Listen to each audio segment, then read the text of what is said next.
All right, so I'm gonna do another video for the day, and I have my little helper here with me. She's gonna show me what we're gonna do.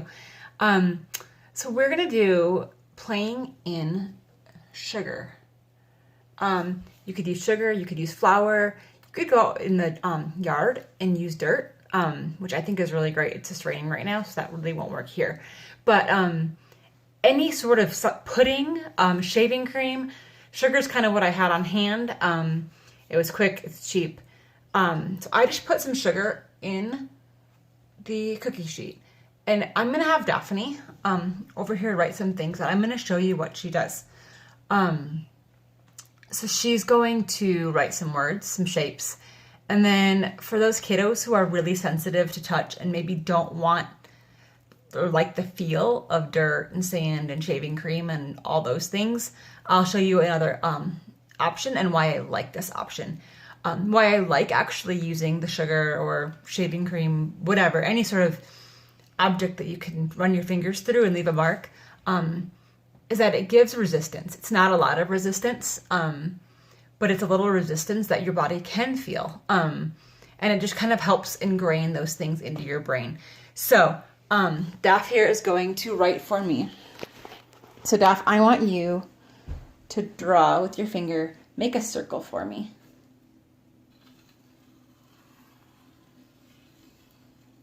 Good job. Now can you erase it?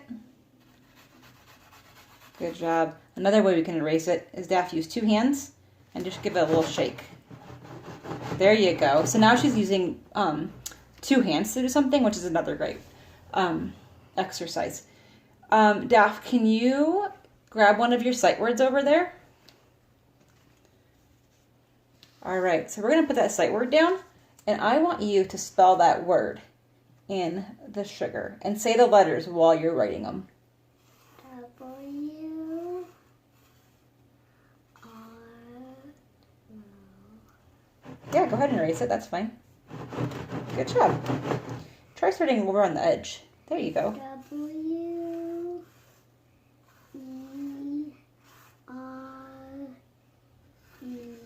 And what's that word? Were. Were.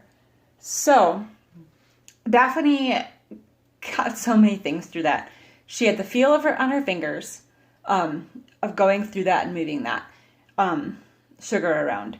She was verbalizing while she was doing that, and then she was learning the word. So there's just so many components to that. Daph, I want you to erase that again, and we're going to pretend that Daphne's a kid who does not like touching things, that maybe she's a little sensitive to texture or touching things, or just that grainy feel, doesn't maybe like that. So what I did is I cut a Q-tip, so it's a good size for little fingers. What this is going to help, especially also your kids who maybe have that funky little pencil grasp, maybe that's something that we're working on in OT, is working on a better pencil grasp. This forces this little grasp right here. What I like to see is these three fingers holding the Q-tip and these other two fingers kind of tucked down into the palm. So I'm going to have her use this to write. Let's find another sight word for her. So we're going to do this one. All right, Daph, what's that word? Do. Do. All right, can you write do? What's that? There you go. So now you can see she's not having to touch the sugar, but she can write her word. Good job, Daph. So yeah, that you can keep working on your words if you want while I'm doing this.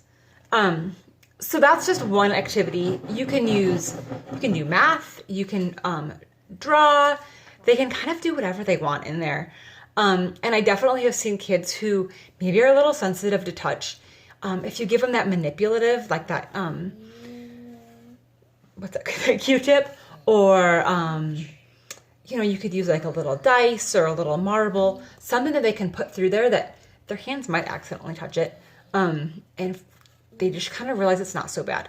And it just gets them used to using that medium, but they're not having that sensitivity to it. So that's one idea. Like I said, another one that can be graded, just like my last one. You can just do some shapes. You can do roads. You could have kids take cars and put the cars, drive them through the sand. Works on crossing midline. Again, it works on those little finger grasps. So get creative with it. Let your kids play with it. Let them get a little messy and have some fun. So if you have any questions, let me know, and I will be happy to answer them.